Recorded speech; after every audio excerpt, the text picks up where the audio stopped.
Hola amigas, amigos, saludos. Daniel Julián Checa envía a Servicios Coinonía 3 una pregunta suya, una duda, que tiene la gentileza de pedirnos que se lo comentemos. Y así vamos a hacer.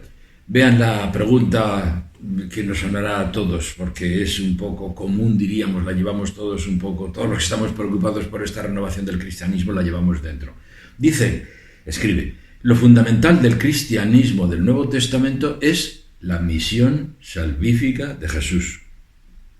Ahora bien, si la Iglesia institución dice hoy que Adán y Eva nunca existieron, que el paraíso tampoco existió, que son una mitología sofisticada y complicada, relatada con fines religiosos y nada más, de ninguna manera una verdad histórica, entonces, ¿de dónde viene el pecado original?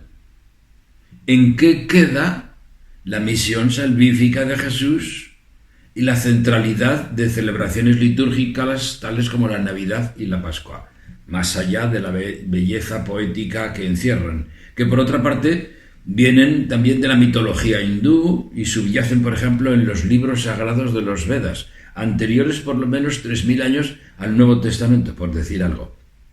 Esta es la pregunta, el tema que él nos lanza. Digo que es una pregunta común, ¿verdad? Común quiero decir, pues muy universal, muy general para los cristianos, todos nos preguntamos, ¿no?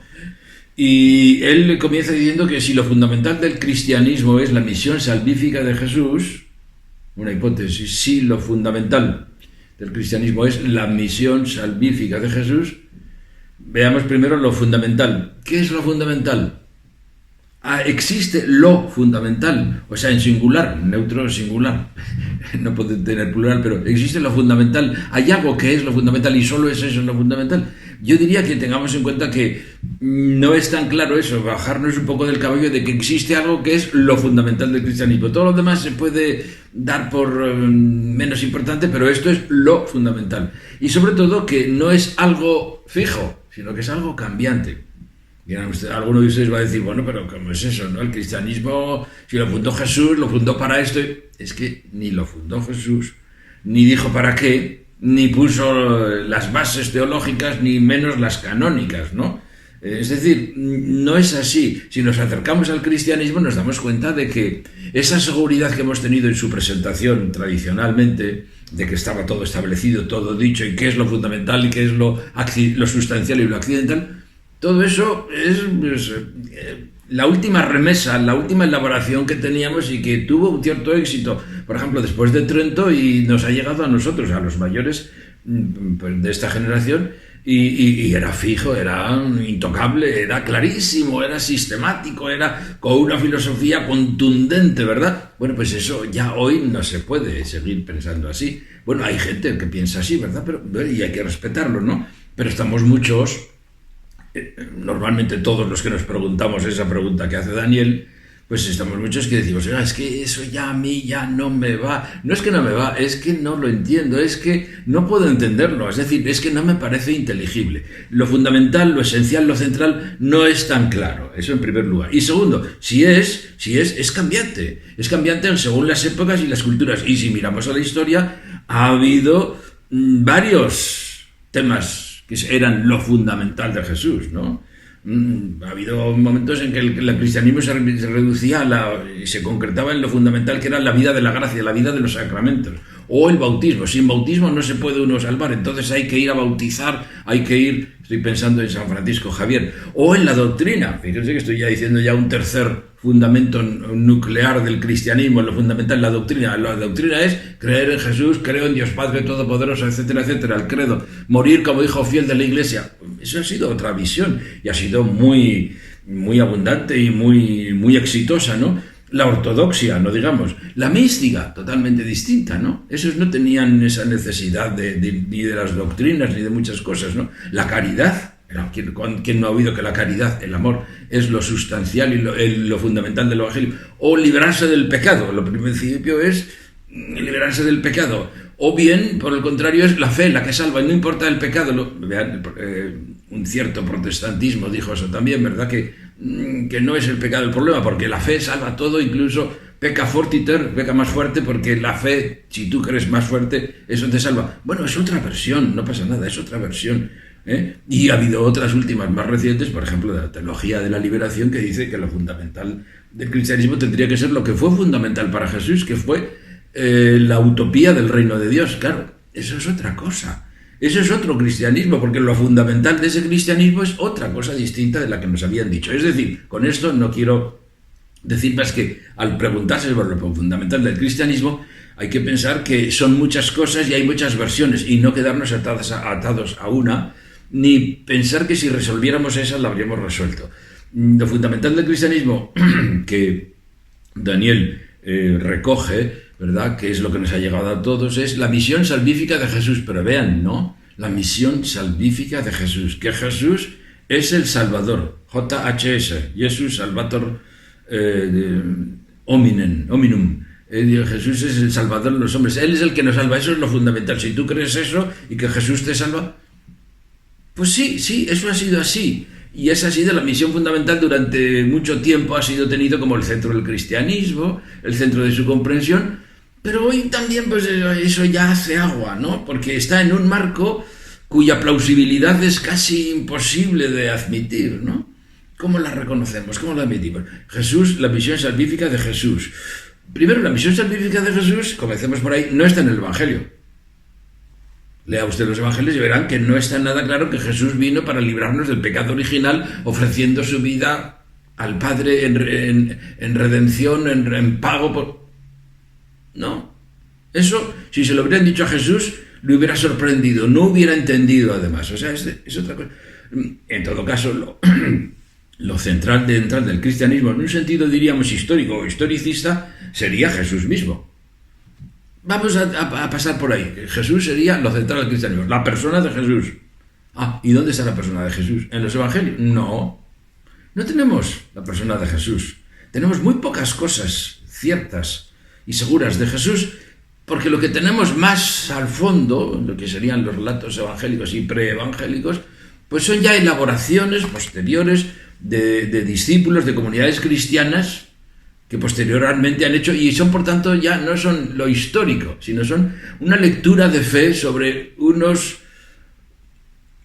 tradiciones históricas. Iba a decir unos rumores, no, unas tradiciones históricas, pero ya lo que nos ofrecen los evangelios no son crónicas, ya son relatos. Es decir, no tenemos lo central, no tenemos la fuente, lo que él quiso, si es que quiso, porque parece que no quiso fundar el cristianismo, no es que quería no fundarlo, no, es que no quiso, no pretendió eso, ni tuvo esa intención. Todo han sido lecturas, y después de esas unas aparecieron en las comunidades galileas, otras aparecieron en las comunidades en torno a Jerusalén, otras aparecieron más tarde, otras surgieron en las partes donde la emigración en el mundo helénico, y allí ya se desarrolló más, y esa fue la parte vencedora, diríamos, la que se llevó el gato al agua, valga hablar así, es decir, las que tuvo que dialogar con el mundo más moderno de entonces, el mundo más potente, que era el imperio grecorromano, etcétera, etcétera. Entonces, todo eso son tradiciones, no existe algo central. Es decir, sí es cierto, se puede decir que nos ha llegado a nosotros alguna versión de estas, pero, y ahí ya vamos a volver porque es la que estamos manejando, pero es bueno de entrada abrir este abanico, abrir más los ojos y ver el panorama y ver que la cosa es un poco bastante movediza. No estamos en geometría, no estamos en ciencias exactas, estamos en ciencias del espíritu o en visión del espíritu, donde todo es interpretación y todo responde no a una cosa de la mente, sino también del corazón. ¿Por qué hacían esas interpretaciones? ¿Por qué lo miraban a Jesús de una manera y después de otra cuando estaban en otro contexto? Pues porque la persona humana tiene esas capacidades. Entonces, toda religión, no solo el cristianismo, toda religión está viva. Está viva significa que crece, que se desarrolla, que pasa por crisis, que afronta nuevos problemas, se desenvuelve y se traslada a nuevos contextos. Entonces, se recrea continuamente porque las formas con que una generación concreta entendió el cristianismo, ya no rinden para los jóvenes, para las generaciones jóvenes que están en otro contexto y ellas hablan de otra manera. Es decir, está en continuo movimiento. Esto es muy importante. La religión está en movimiento, aunque no lo parezca y aunque presuma sin darse cuenta de que nosotros somos fieles a lo que dijo Dios, que además lo puso en tablas de piedra, ¿verdad? Eso no es inamovible, ¿no? Y ese cambio, esa evolución, hay veces que lo hace con salud y lo hace bien, sanamente, y entonces va avanzando y va afrontando nuevas dificultades. Y hay veces encrucijadas culturales en las que no es tan fácil, la religión no sabe por dónde salir y no encuentra la puerta, diríamos, o se atrasa demasiado y... Hoy estamos en un mundo así, en esa crisis especial, o sea, no es una crisis cualquiera como la de cualquier otro siglo, eso ya hoy parece obvio y sería innecesario insistir en ello, ¿verdad? Llevamos un atraso de varios siglos, además, llevamos un atraso de varios siglos. Acuérdense de la frase del cardenal Martini, ¿no?, que decía que llevamos 300 años de atraso, cosas que todavía hoy no hemos resuelto, que tienen que estar resueltas hace 300 años, que llevamos 300 años oponiéndonos a la ciencia, o sea es un atraso que carga la mochila que lleva la Iglesia encima, la Iglesia, las comunidades, las muchas religiones, por lo menos el cristianismo, con todas sus iglesias, pues lleva un atraso en una buena parte multisecular. Y en un contexto cultural, el actual, súper acelerado, además, para colmo. Es decir, que no da tiempo porque esos procesos son muy largos, son muy complejos, son muy profundos y son muy lentos, y sin embargo la cultura, sí, que la cultura de la sociedad está cambiando aceleradamente. Entonces, además, hay un tercer elemento que va mal para el cristianismo, que es arrastramos una epistemología que es de las más inadecuadas para afrontar los cambios. Tenemos una epistemología que pensamos que la verdad existe, que está ahí, que está quieta, que está fija y que Dios la ha revelado y que está ahí, que no nos podemos mover y que solo podemos decir lo que ya dijimos, pero solo podemos cambiar el modo y no el contenido. Y hay no podemos entrar en ello ahora, ¿verdad? Pero hay una epistemología que, como pensamos que hay segundo piso, que Dios lo dijo, que Dios lo reveló, que está escrito en piedra, pues es que no podemos, no puede la institución con la epistemología que adoptó y de la que no acaba de liberarse, pues está cautiva de sí misma y no puede afrontar. Entonces, tenemos una especial dificultad. En este tiempo tenemos una dificultad, en este momento cultural, y tenemos una dificultad especial que quizá otras religiones no tienen, por ejemplo el hinduismo, ¿no?, en el cristianismo.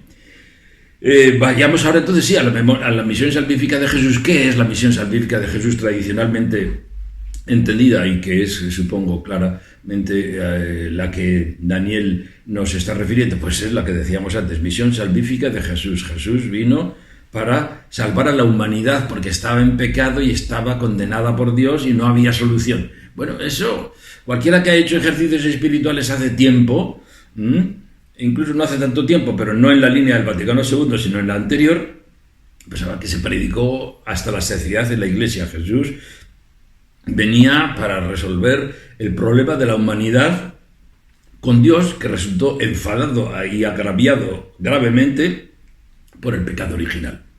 Adán, Eva en el paraíso, y la manzana o el árbol de la fruta del bien y del mal, el pecado, y que rompió las relaciones con Dios, y que por eso esas relaciones que rompieron Adán y Eva, no podían ellos restaurarla. No, ahí ya no. Ahí tenía que venir, y por eso pasaron, no se sabe los miles de años que pasaron hasta que Dios decidió ya preparar un pueblo y ya después hacer que... Bueno, ese es el gran relato, el macro relato que tampoco conoció Jesús. No, en la Biblia no lo dice así, no, en la Biblia está el relato del pecado original, pero no está en este contexto así, está un relato así, pero no es el mensaje que da la Biblia, ni de que luego venga un redentor, etcétera, etcétera. Eso ha sido posterior. Comenzó con unas palabras sobre todo de San Pablo en alguna de sus cartas, pero deslavazadas, no una cosa sistemática, ¿verdad? Y después, más tarde, luego ya los padres de la Iglesia, los del siglo tercero, cuarto, etcétera, pues ya lo hicieron mucho más desarrollado y dijeron que la humanidad estaba cautiva del diablo por su pecado. La humanidad estaba en poder del diablo Y Dios pues no podía hacer nada porque, claro, habían cometido un pecado y entonces era de justicia que lo tenía tenía el diablo. Y entonces Dios tuvo que pagar al diablo. Bueno, no se escandalicen, esto está en los santos padres de la Iglesia de aquellos siglos. Claro, eso pronto, no hizo falta esperar al siglo XX o XXI para decir eso es inaceptable. Y en el siglo XI ya, cuando se dio la recepción del derecho romano en Europa, después de la primera Edad Media, pues San Anselmo de Canterbury, italiano que fue obispo en Canterbury, pues hizo la famosa renovación, replanteamiento de la redención, que era lo mismo, pero ya sin aquellas barbaridades de pensar que Dios estaba compitiendo con el diablo, o el diablo compitiendo con Dios, y a ver cómo que Dios le pagara al diablo. Eso ya a nosotros nos parece obvio que eso es indiscutible. Pues eso figuró en la misión salvífica de Jesús durante siglos, ¿no? Y no pasó nada, pues pasó que estaban equivocados y que afortunadamente llegó el día en que dijeron, no, esto es una barbaridad, no, dejémoslo, esto no puede ser así, pero ¿cómo va a pensar usted? Bueno, olvídenlo, y dio una versión bastante más aceptable, o sea, sin aquellos errores garrafales, pero todavía sigue siendo la versión que estamos diciendo, que Dios envió a su Hijo para satisfacer penalmente por nuestro pecado, y con eso nos abrió de nuevo unas puertas. Bueno, eso hoy no es aceptable para la visión de cualquier persona un poco con cabeza científica, ¿no? Hay muchas personas que todavía lo ven así, que es, bueno, pues no pasa nada, sí, pues, no sé, algún día puede ser que lo vayan viendo, pero ya hay muchas personas, pero muchas, que yo diría que más de la mayoría, son mayoría, o sea, son más de la mitad, en que ya eso no se ve así, y que hasta la misma Iglesia ha dado, diríamos, que marcha atrás. Hasta el Concilio Vaticano II, ese era el pan nuestro de cada día en las predicaciones de la Iglesia Católica, por ejemplo, ¿no? Y después del Concilio Vaticano II, y el mismo Concilio Vaticano II ya hace un respetuoso silencio respecto a eso, casi no se habla, no se dice, parece que hay un cierto rubor, no se niega, pero no se reactualiza, como si no existiese, ¿no? Entonces, eso ha ido avanzando. Después del Concilio Vaticano II surgieron muchas nuevas visiones de la misión de Jesús y del significado de Jesús, más que de la misión de Jesús, ¿no? Recordarán algunos el catecismo holandés, y entonces para nada ya era que la misión de Jesús había sido venir al mundo para salvarnos de aquel pecado que se cometió, porque aquel pecado ya ni se sabía, se quiso salvar el sentido. Entonces será que es una forma de reflexión primigenia sobre el ministerio del mal, así como también Job fue. Bueno, pues bien, sí, podía ser, pero eso, pues ya está, aquello fue una visión, pero no me tiene por qué aptar a mí pensando que eso es escrito sobre piedra, revelado por Dios, y por tanto que no me puedo apartar. No, eso yo lo puedo valorar, cribar desde la actitud actual y decir, bueno, pues esto no me sirve ya. Esto obviamente les sirvió a mis abuelos y a los abuelos de los abuelos de los abuelos, pero a mí ya no me sirve y yo lo dejo a un lado, no pasa nada, ¿no? Tenemos esa libertad. He dicho que la epistemología de la Iglesia Católica y del cristianismo un poco en general es malísima y nos hace cautivos de nuestros propios pensamientos y nuestros propios dogmas, pensando que no son nuestros, sino que son ajenos, que son de Dios, ¿no? Que nosotros los hemos hecho y los hemos atribuido a Dios, con eso los hemos absolutizado, porque Dios es absoluto y ya no nos podemos mover de ahí, entonces ya estamos atados, angustiados. No, lo que hay que hacer es descubrir que eso es una creación nuestra y que lo hemos creado nosotros, y que el Concilio de Calcedonia lo votaron allí los 318 padres, 318 dicen, ¿no? Y por orden de Constantino y con aprobación de Constantino. Sin su aprobación no habría valido aquella decisión. Entonces, que eso, no, pero es que eso no se puede tocar. Pues sí se puede tocar, ¿no? En el 2025 se van a cumplir el aniversario redondo de 1700 años del Concilio de Nicea. Es decir, estoy diciendo que esa visión de la misión salvífica de Jesús que nos llegó a nosotros y que consistía efectivamente en liberar al ser humano del pecado original cometido por nuestros padres que no existieron. Si no existieron nuestros primeros padres, si no existió el pecado original, no había pecado que redimir. Y si no había pecado que redimir, no es realmente cierto que Jesús nos redimió de nuestros pecados, y no es por tanto realmente cierta esa misión salvífica de Jesús, concretamente así expresada.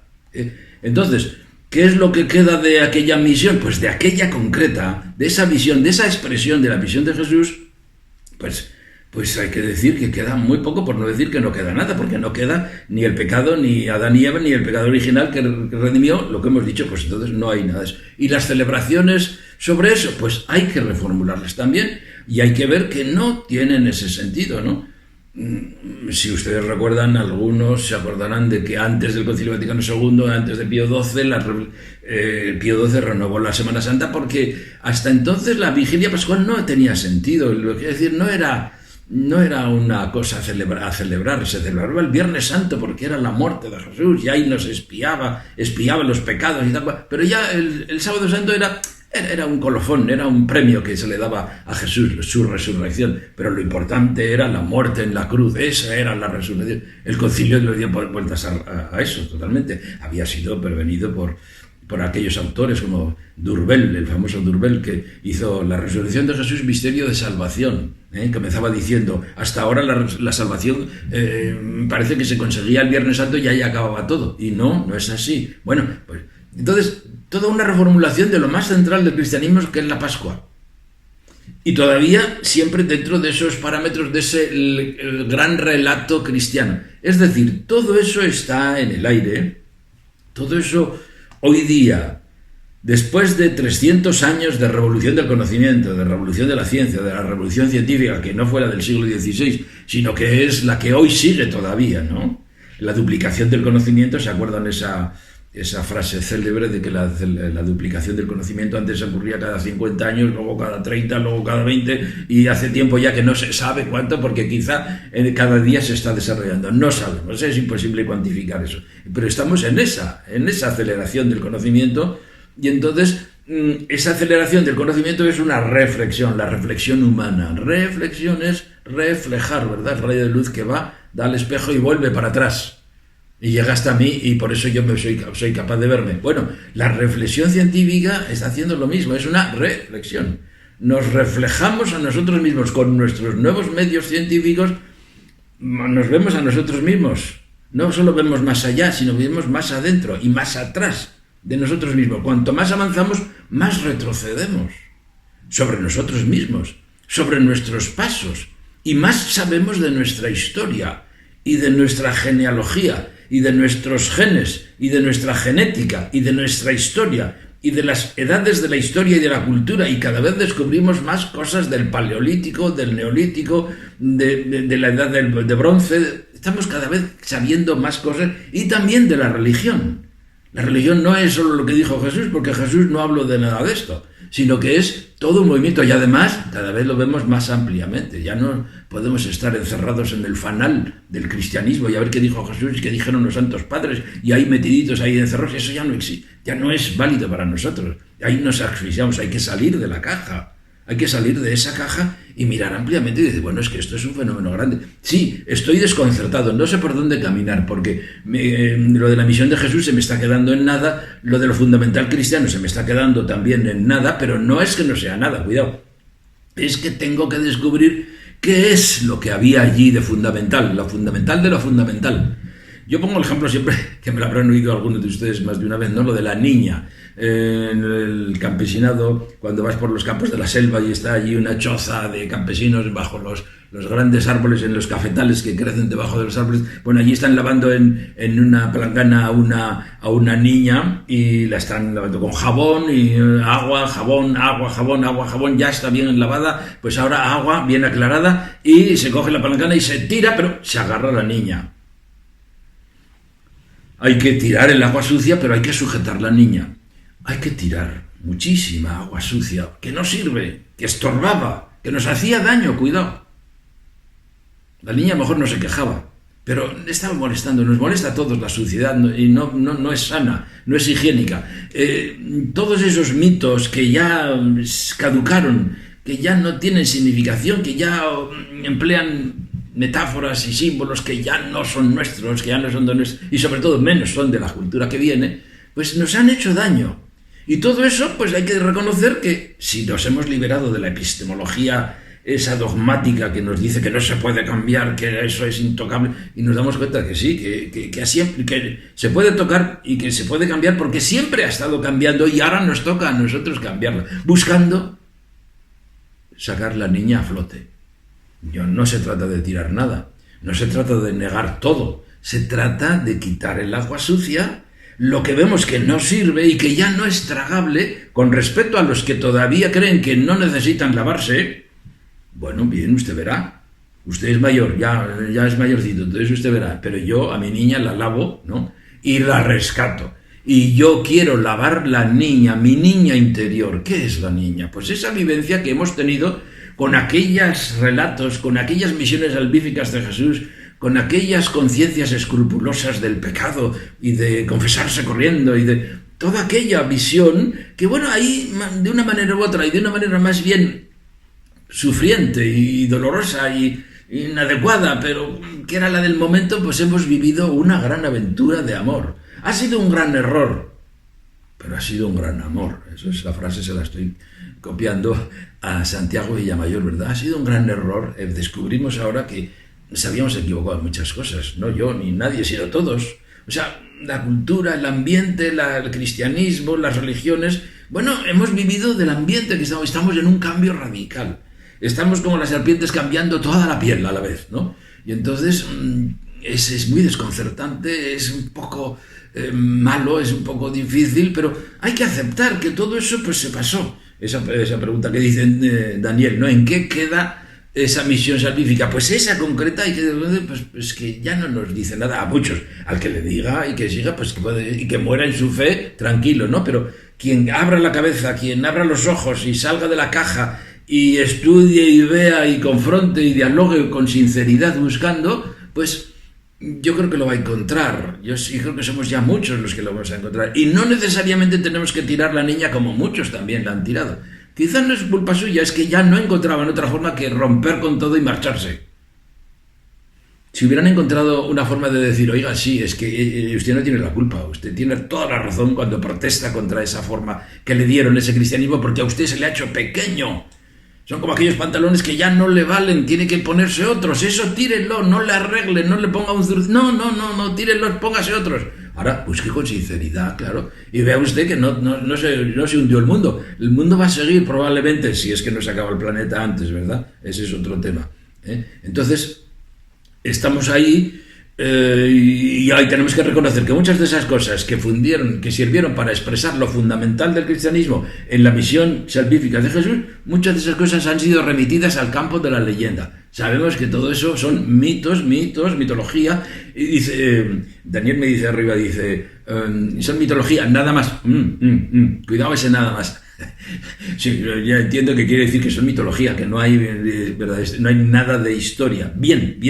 Sí, pero no es nada más en otro sentido. O sea, es mitología y no nada más, sino mitología nada menos.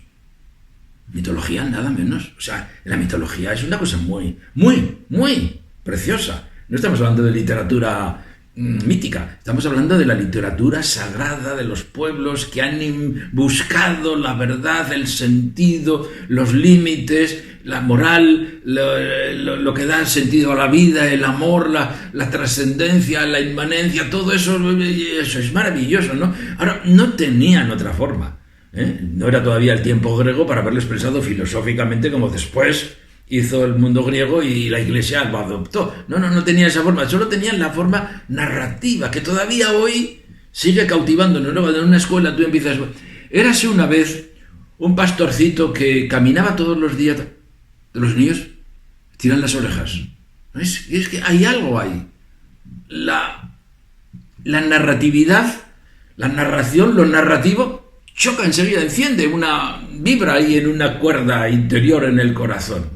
Hemos sido, además, así, nos hemos desarrollado evolutivamente en cuanto hemos tenido lenguaje como cuentacuentos, storytellers, cuentacuentos. En la noche, al calorcito de la hoguera, se reúne la tribu y los mayores cuentan, y los mayores narran, y los otros explican, y con eso vamos trasladando nuestra noosfera, la esfera del conocimiento y de relato y de sentido y de religiosidad y de trascendencia que ese grupo o ese sector, esa sociedad lleva. Bueno, así fue, por eso necesitamos de los cuentos, de las narraciones. Y uno nos dice, bueno, hoy necesitaríamos mitos, no es quien lo arregle. Sí, pero no, mitos no, hoy somos de otra manera. Y si necesitáramos mitos, serían mitos que supiéramos que son mitos, no mitos que confundidamente entendemos como literalmente históricos. Entonces, todo eso lo podemos dejar y todo eso se derrumba, pero salvando la niña. Y eso es lo difícil, ¿no? Pues sí. O sea, yo, Daniel, te digo que efectivamente, ¿en qué queda? Pues literalmente, históricamente, en nada, ¿no? No, todo eso han sido creaciones humanas, incluso por eso pueden estar en los Vedas y pueden estar en cualquier otra religión, porque hay un mundo entero de cruzamiento, de intercambio, de mutuas influencias en las mitologías de las distintas religiones. Entonces, simultáneamente a eso, que puede parecer alguno un poco negativo en el sentido de que estamos subrayando o expresando el derrumbe, pues sí, se está dando, y quien no lo quiere aceptar, pues que no lo acepte, ¿verdad? No pasa nada. Quizás estamos equivocados los que lo subrayamos demasiado, si lo hacemos así. Pero junto a eso hay también todo un amanecer de nuevas luces, ha salido otro sol. No estamos en la noche de la oscuridad de los mitos sin fundamento, sino que allí hay historia, hay ciencia, hay conocimiento de la naturaleza, hay arqueología. Hoy ya no es que aquí está la Biblia y la Biblia no tiene nadie que le pueda contradecir. No, la Biblia es un libro de libros, pero es que hay otro libro, el libro de la tierra, el libro del terreno, el libro arqueológico.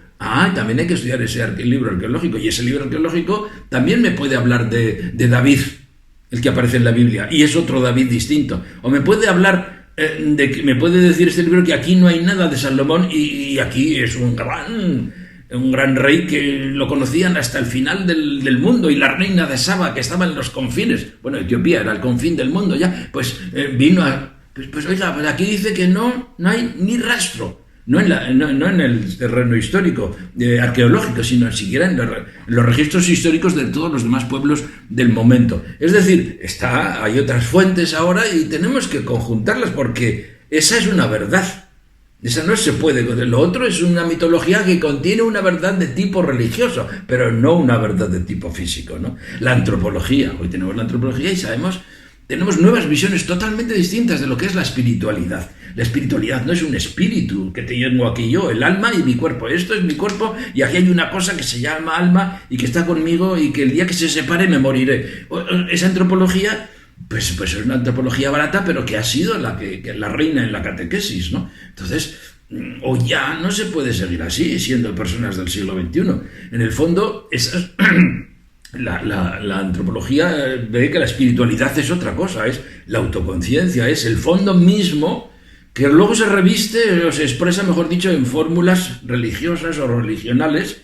Pero el fondo es la espiritualidad. La espiritualidad no son las fórmulas religiosas, ni los dogmas, ni las religiones. Es lo que tiene cada ser humano, ¿no?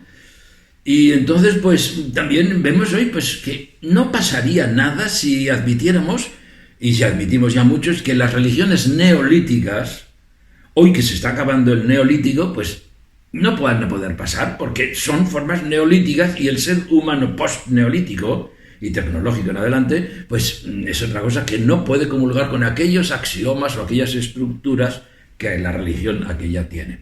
Entonces, estamos buscando lo que están haciendo, pero no se le ve dónde están haciendo, ¿no? Y a lo mejor ya está por ahí, pero no lo acabamos de ver. Estamos en una transición, concluyo, pues difícil, muy difícil, y estamos como desnudados, se nos han caído muchas cosas y no tenemos todavía qué ponernos, con qué vestirnos, ¿no? Y por eso teología, y esta teología adecuada a la nueva situación, que sale de la caja vieja y que se toma la libertad de ser persona y persona pensante, creyente, pensante, moderno, pues dice, tenemos que acompañar este tránsito. Es un tránsito difícil, ¿no? Y muchas gentes, pues diríamos, en algún sentido, están naufragando. Eclesiásticamente están naufragando, se tienen que marchar porque no encuentran tabla a la que agarrarse, ¿no? Dicen, no puedo ir a misa porque es que lo que oigo, bueno, es que no puedo. Entonces, y me pasa que hablo con cualquier sacerdote y me repiten lo mismo, y cuando oigo el discurso de los obispos, pues yo me voy por la libre, ¿no? Y por la libre, pues sí, pues no, sí y no. Hay que ir por la libre en algún sentido, en el sentido de que cada uno es responsable de sí mismo, pero a la vez es necesario casi poder compartir, y si no, iba a decir teísticamente que Dios dirá, Dios verá cómo se arregla, ¿no? Pero cada uno tiene que ser responsable de sí mismo. Es todo lo que hay que reconstruir, no es un tratado, no es un aspecto, no es un elemento, es que es todo el conjunto. Estamos mudando de piel y no solo de piel, de todo estamos mudando, ¿no?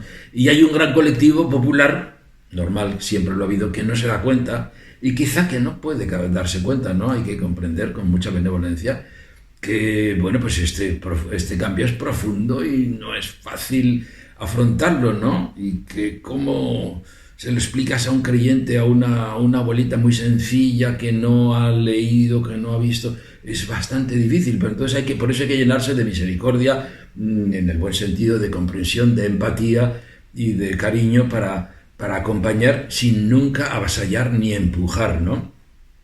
Y porque la institución, pues lamentablemente, sigue aferrada a lo tradicional. Ni siquiera a mí me parece que estas cosas de la sinodalidad pues son un arreglo. Bueno, son un arreglo, pues sí, claro, mucho mejor, por supuesto, pero no afrontan las verdaderas cosas, que son mucho más hondas, mucho más profundas, ¿no? Siguen en la misma caja, solo que van a poner algunas cosillas en orden. Bueno, pues está bien, pero no, es radicalmente insuficiente, ¿no?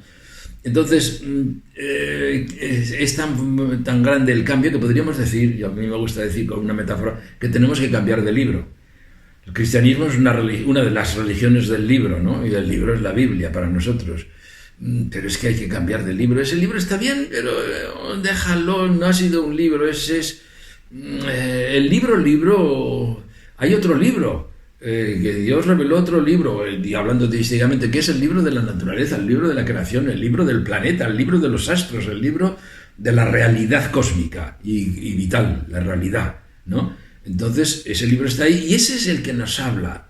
Ese es donde está la sacralidad, donde está la trascendencia, donde tenemos que encontrarla. Hemos escrito un libro nosotros precisamente para habérnoslas con este. Pero el libro principal es el anterior. Tenemos que cambiar de libro, ¿no? Y cambiar de preocupaciones, ¿no? Ya decía Teilhard de Chardin que él decía que que no es una religión del cielo el cristianismo verdadero, sino una religión de la tierra tendría que ser. Una religión preocupada por el cielo, preocupada por el alma, preocupada por los pecados, preocupada por la gracia, todo en un segundo piso, al margen de esto, ¿no? Pues no, tenía que ser una religión de esto y tendría que ser una religión de la ecología, del planeta, de la naturaleza, de la astrofísica espacial, de la espiritualidad de la naturaleza. Aquella bióloga que decía, la naturaleza es mi espiritualidad, o mi espiritualidad es la naturaleza. Verla, vivirla, sentirla, amarla, quererla, protegerla, dejarme llenar. En fin, pues estamos en esa situación. Y la pregunta y la respuesta están claras, ¿no? ¿Qué queda de la misión salvífica de Jesús y de las fiestas estas? Pues queda muy poco, por no decir nada, pero lo cual no quiere decir que haya que destruirlo todo, ¿no? Las fiestas, pues ya sabemos, la fiesta de Navidad, ya sabemos cuándo se puso y por qué se puso y cómo se puso y cómo los antecedentes que tuvo. O sea, no es para nada, sin más, y clara y directamente el nacimiento de Jesús, ¿no?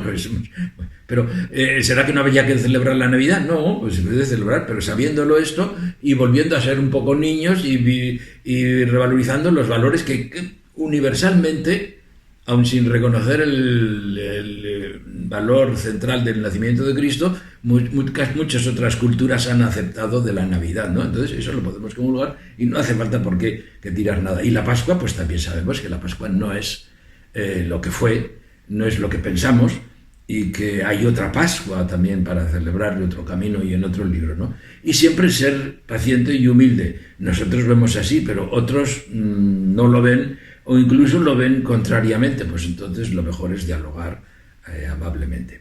Gracias.